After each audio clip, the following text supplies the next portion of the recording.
Ang pag-aralan po natin mga kapatid, luhay-luhayin ko lang at para humaba-haba naman. At pagka isang iglap ay tapos na agad po. Ano? Yan. Ay, test, sabi daw po, nauuhaw ako. Yan.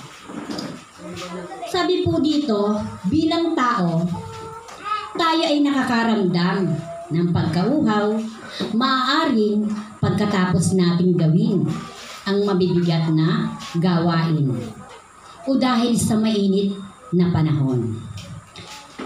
Ilan lang po yan sa mga nararanasan nating mga tao. Nakakaramdam tayo ng pagkauhaw. Nating mga tao. Tayo po ay nanghihina. Naiisip natin uminom tayo ng tubig upang mapawi ang ating uhaw na nararamdaman at mawala ang ating pagod. Ang iba pa nga ay umiinom ng energy drink para lumakas at maging matatag sa gawain. Sabi po dito, ngunit iba ang pagkauhaw ng Panginoong Hesus. Atin ngayong alamin kung ano ang dahilan ng pagkauhaw ng Panginoong Hesus at paano natin ito matatanggap. Pag-aralan po natin ikalimang salita ng Panginoong Hesus habang siya ay nakapako sa krus. Makipagbukas po tayo mga kapatid sa 1:19-28. Sabi po dito, nakuha na po ninyo, pagkatapos nito, alam ni Jesus na naganap na ang lahat ng bagay at bilang katuparan ng kasulatan ay sinabi niya, nauuhaw ako. Pinakikita po ng salita ng Panginoon, ang Panginoong Hesus ay nauuhaw sa espiritual na buhay. Nais niyang matubos tayo sa kasalanan. Nauuhaw siya upang tayo mismo ay mauhaw din para sa presensya niya, para sa ating kaligtasan. Ganito po tayo kamahal ng Panginoong Hesus. Titiisin niya ang matinding uhaw para lang maramdaman natin kung gaano siya nauhaw para sa atin. Mahal tayo ng Panginoon at ayaw niya na may kulang sa atin. Mag-i-English na ako, kapatid. Sabi po dito, maybe in our minds we ask the question. Sabi po dito, maaring itinatanong natin sa ating isipan, bakit kaya sinabi ng Panginoong Hesus ang salitang ito? Bakit tayo parang laging may kulang? Ang iba naman, yung may nga nagsisweldo po ang iba naman ay mataas ang sahod. Sabi nga po, mataas ang sahod mo. O di kaya ikaw ay halos laging di magkasya ang budget. O kaya ay emotionally. O di kaya naman ay down ka parati. Sabi po dito, dahil wala ang living water sa buhay mo. O sa buhay natin. Ang living water na ito ay ang banal na spirito na nagpapawi ng lahat ng uhaw na nararamdaman natin. Spiritually, maging ng ating mga puso. Sabi po dito,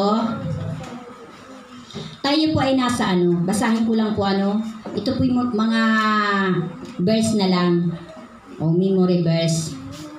Sabi po sa Lucas, makipagbukas po tayo mga kapatid, Lucas 24:27. Ang nilalaman po ng salita ng Panginoon dito, at ipinaliwanag sa kanila ni Jesus ang lahat ng nasasaad tungkol sa kanyang sarili. Noon po sa mga tagasunod ng Panginoong Hesus, ipinakilala niya ang kanyang sarili. Kaya po, napaunawa na ng Panginoon sa kanyang mga tagasunod. Sabi po ng Panginoon sa Lucas 24:44, 47. Pagkatapos sinabi sa mga lagad, ito ang tinutukoy ko nung sabihin ko sa inyo nung kasama pa ninyo ako. Dapat matupad ang lahat ng nasusulat tungkol sa akin. Yan po yung sabi ng Panginoon sa kasulatan ni Moises at sa mga aklat ng mga awit. At binuksan niya ang kanilang mga pag-iisip upang maunawaan nila ang mga kasulatan. Verse 46, sinabi niya sa kanila, ganito ang nasusulat, kinakailangan magbata ng hirap at mamatay ang Mesiyas.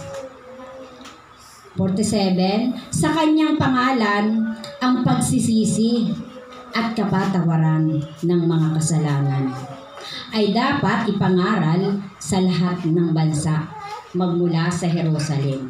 Yan. Pinili ko lang mga kapatid, binasa ko lang po, yun po yung talagang nandito sa guide. Pero ito lang po yung pinili ko dun sa verse. Lucas 24:46, sinabi niya sa kanila, ganito ang nasusulat, kinakailangan magbata ng hirap at mamatay ang Mesiyas at muling mabuhay sa 3 araw. Yan. Ang Panginoon po dito, ipinakikita nung siya ay habang nakapako sa krus, ang Panginoon ang tagapamagitan upang makamtan ng mga tao ang living water na ipinangako ng Panginoon, yung kaligtasan sa bawat isa sa atin. Sabi po dito, kinakailangan magdanas ng hirap ang Panginoon upang makamtan ng mga tao ang kaginhawahan. Kinakailangan mamatay ng Panginoon upang mamatay din tayo sa kasalanan. Yung pala po yun yung ginawa ng Panginoon. Ginawa po yun, ipinakikita sa atin yung nangyari sa Kanya. Sabi po dito, kinakailangan din malibing ng Panginoon upang kasama tayo na malibing ang ating mga kasalanan. Yun po yung pinakikita ng Panginoon na sa ginawa niya sa krus. At higit sa lahat, kinakailangan na mabuhay ng Panginoon upang magkaroon po din tayo ng buhay na walang hanggang kasama niya. Ang buhay na ipinangako niya sa bawat isa sa atin. Yung pala po yung purpose ng Lord, Kaya pinakikita po ng Panginoon nung habang siya'y nakapako sa krus. Yan. Kaya pala po nagsalita ang Panginoon, nauuhaw ako. Nauuhaw po ang Panginoon hindi para sa sarili niya, kundi para po sa ating mga nilalang niya o sa ating mga tumanggap sa Panginoon at sa lahat ng nilikha ng Panginoon. Sabi po ng Panginoon sa Jeremiah 2:13, kaya po na salita ng Panginoon, nauuhaw ako sapagkat ito na po yun nangyayari sa literal na buhay o sa reality ng buhay. Sabi po dito, 2 ang kasalanan ng aking bayan. Tinalikdan nila akong bukal ng tunay na buhay. At humukay sila ng sariling balon. Mga balong walang maibibigay na tubig. Pinakikita dito mga kapatid, sa realidad na buhay, tayong mga tao, hinahanap natin ang Diyos. Sinasabi natin, kailangan natin siya. Pero hindi natin siya sinusunod sa buhay natin. Sapagkat matigas ang mga ulo natin, mga tao. Dahil dito, nagiging kaaway tayo ng Diyos. Ipinakikita ng cross na ang nagbibigay ng living water o banal na espiritu ay nauhaw. Sabi nga po dito, nauhaw ang Panginoon hindi po para sa sarili niya, kundi para sa atin. Kaya nga naunawaan ko ito, ang Panginoon pala, kaya po pala ginawa niya yun nung siya'y napako, para ipakita sa ating mga tao o sa ating mga tumanggap sa Panginoon na kaya po siya ay nagsalita doon, nauuhaw ako dahil hindi po nakikita ng Panginoon ang ginawa. Di ba po noon sa mga pag-aralan natin, singit ko lang na talagang may alagad nga po siya na siya ay itinatwa kaya po pinakita dito ng Panginoon na talagang siya ay uhaw na uhaw. Saan? Sa mga tao, maging sa mga tagasunod niya. Talagang naranasan po niya. Parang pagtitingnan po natin, pansinin natin talagang napakahirap. Yung kasama-sama, tapos ng isang araw na siya na yung magliligtas ay itatanggi. Itatanggi na ang ginawa sa kanya. Yun po yung nangyari sa Panginoon. Pero ang Panginoon, sapagkat mahal na mahal po tayo pong lahat ng nilikha, hindi lang po ang lahat ng tumanggap, lahat po ng nilikha ng Panginoon, mahal na mahal po niya. Pero ang Panginoon po may pinangako. Sabi po ng Panginoon sa 1:4:14, ngunit ang uminom ng tubig na ibibigay ko ay hindi na muling mauuhaw. Ito'y magiging bukal sa loob niya, babalong at magbibigay sa kanya ng buhay na walang hanggan. Yan po yung pangako ng Panginoon sa bawat isa sa atin. Yan po sinasabi po dyan na tubig, Yan po yung banal na spirito ng Panginoon. Sabi po ng Panginoon, pag tinanggap natin ang Holy Spirit, siya po mismo yung magbibigay o siya yung magiging bukal sa loob natin. At siya po yung magbibigay upang dumaloy po sa ating katawan, yung living water. Sinasabi po ng Panginoon dito ay yung banal na spirito niya. Ngunit bakit kaya po hindi tuloy na nararanasan ng bawat isa sa atin yung tuloy-tuloy na pagdaloy ng banal na spirito? Sapagkat sabi nga po, balkan natin lang sa Jeremiah 4:13, sapagkat dalawa ang kasalanan ng aking bayan. Tinalikdan nila akong bukal na tunay na buhay, at humukay sila ng sariling balon, mga balong walang maibibigay na tubig. Yan pala po yung dahilan. Binibigay na parang ganito po, binibigay na sa atin ng Lord, ito na yung tubig. Hindi ka na muling mauuhaw, kailangan lang po nating tanggapin. Pero ang ginagawa po nating mga tao, talagang magpapagod tayo, huhukay tayo ng sariling balon para kumuha tayo ng tubig. Wala naman nga, sinasabi na po ng Panginoon, wala pong tubig, pero talagang palibhasa nga po, napakatigas talaga ng ulo nating mga tao. Yun po yung nagiging dahilan. Kaya nagsalita ang Panginoon, nauuhaw ako. Bakit? Binibigay na nga po ng Lord yung tubig mismo. Siya na ang bumibigay, pero ang ginagawa nating mga tao, mahukay tayo sariling balon. Samantalang nakikita na nga doon ng Panginoon na wala pong tubig yon gagawin natin, pero pilit po nating ginagawa. Kaya po nung mabasa ko po ito, sabi ko, tunay nga napakabuti ng Panginoon. Sapagkat sa pamamagitan po ng kanyang mga salita, mauunawaan po natin na kailan ba natin tinatanggihan ang Panginoon. Siyempre, pag humahanap po tayo ng sarili nating desisyon. Pero kung bilang po tayo mga tagasunod talaga ng Panginoon, pag pinanghawakan po natin yung salita ng Panginoon na tinuturo natin, kailangan lang po talaga masulat sa ating isip, matanim sa ating puso. Hindi po sapat kaya yung ay alam ko na yan, nabasa ko na yan. kailangan po talaga ay mismo magawa natin para, sabi po dito, tuloy-tuloy nating maranasan yung pinangako ng Panginoon. Hindi na natin mararanasan yung mauhaw pa. Bakit po? Ay sinabi po ng Panginoon, ngunit ang uminom ng tubig na ibibigay ko ay hindi na muling mauuhaw. Ito'y magiging bukal sa loob niya at babalong at magbibigay sa kanya ng buhay na walang hanggan. Ibig sabihin po, dadaloy po ito, tuloy-tuloy. Naaantala lang po yung pagdaloy. Bakit? Gawa po tayo ng gawa ng sarili nating balon, wala naman tubig na maibibigay. At sa Panginoon lang po natin yung masusumpungan. Kaya pala po ang Panginoon, binigyan din niya yung salitang, nauuhaw ako. Bakit po? Ayun po sa reality nating buhay. Binibigyan na tayo ng Lord, ito na, tanggapin mo na ako.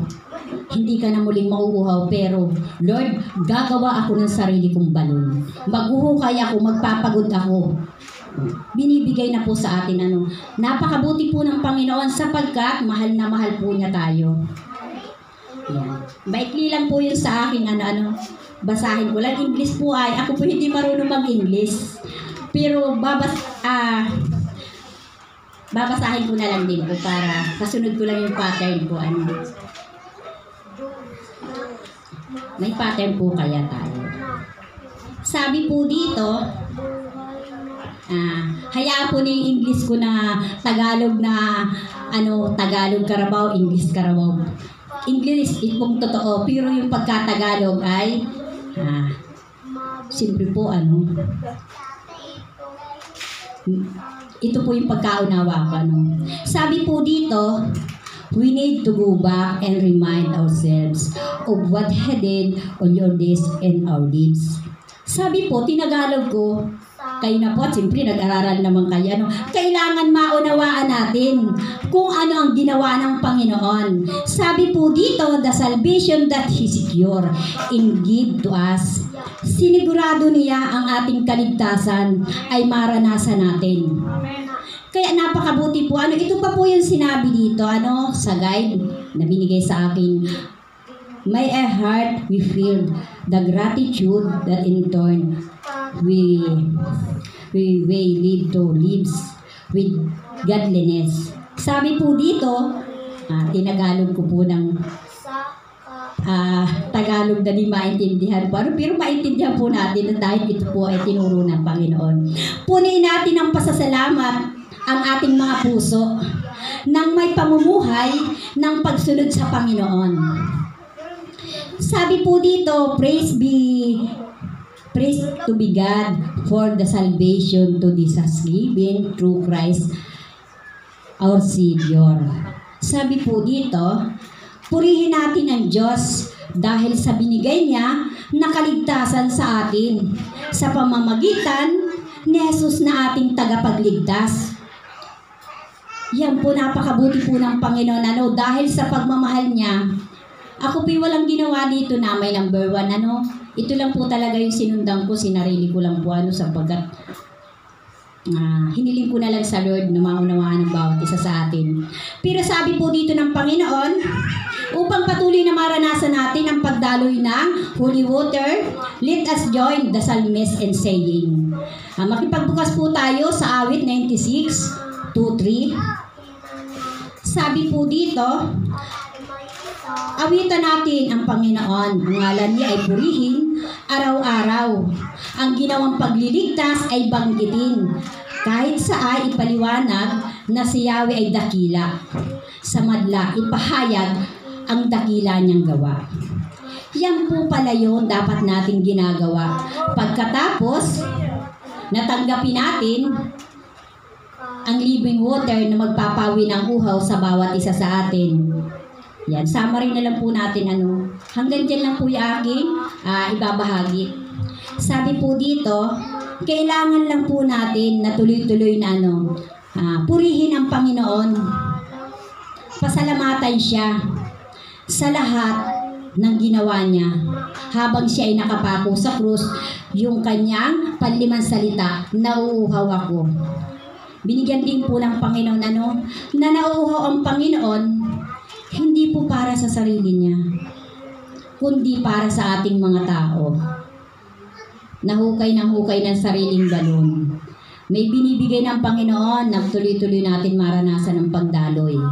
Pero talaga po tayong mga tao, pinakikita sa salita ng Panginoon na tayo po ay may sariling desisyon, matitigas talaga ang ulo nating mga tao. Pero ganun pa naman, mahal na mahal po talaga tayo ng Panginoon. Pinakikita po niya yon sa kanyang ginawa. Kaya nga po uhaw na uhaw siya, saan? Para po sa atin, hindi po para sa sarili niya. Yan po lang yung may bahagi ko na salita ng Panginoon. Isa lang po habol ko lang po pala ang Panginoon po, kaya po napako siya sa krus bilang tagapamagitan.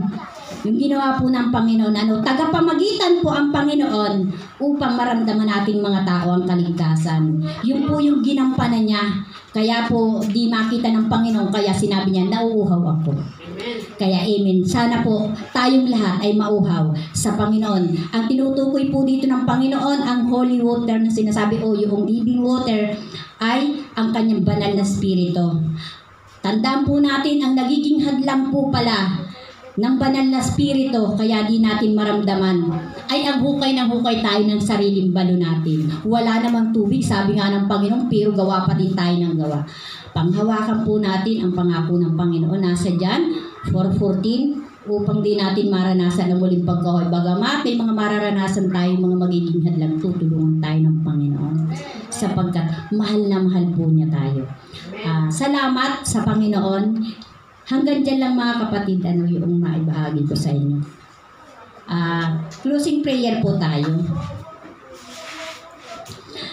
Aming Diyos na makapangyarihan sa lahat. Salamat po, Ama. Salamat po muli sa umagang ito. Maluubin mo po na yung mga salita ay maging kalakasan, maging katatagan po ng bawat isa sa amin. Panghawakan po namin ang ipinangako mo habang ikaw ay nakapako sa krus. Naniniwala po kami na nauhaw ka para sa bawat isa sa amin, hindi para sa sarili mo. Maluubin mo po na patuloy na ang ginawa mo ang magpaunawa sa amin. Tulungan mo po kami, hawakan mo po kami upang hindi kayo may malayo sa iyo. Lubusan namin ipinagkakatiwala na Ama sa iyo ang lahat, sapagkat naniniwala po kami. Hindi po namin ito kaya kung wala ka sa buhay ng bawat isa sa amin. Maluubin mo po ng iyong banal na spirito ang patuloy na kumilos at dumaloy sa bawat isa sa amin. At ang lahat po ng kapurihan at parangal at pagsamba, walang katapusang pasasalamat, lagi po naming maialay ay sa iyo. Sa pangalan ng anak mo, aming Panginoong Hesus. Amen.